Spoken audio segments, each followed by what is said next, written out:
for someone who's young in faith is thinking, oh, this is what professionals do. This is a pastor's job. This is some sort of professional missionary kind of a job. And they create themselves these super high expectation what discipleship is.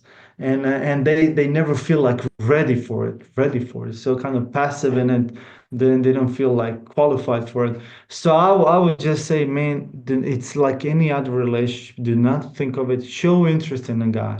Invite him over coffee, invite him for a drink, ask questions about life. And if you manage to do that, trust me, you got it, you can do it, Don't overthink it. Just make a first step, once the first step, people step show that initiative, everything tends to be much easier.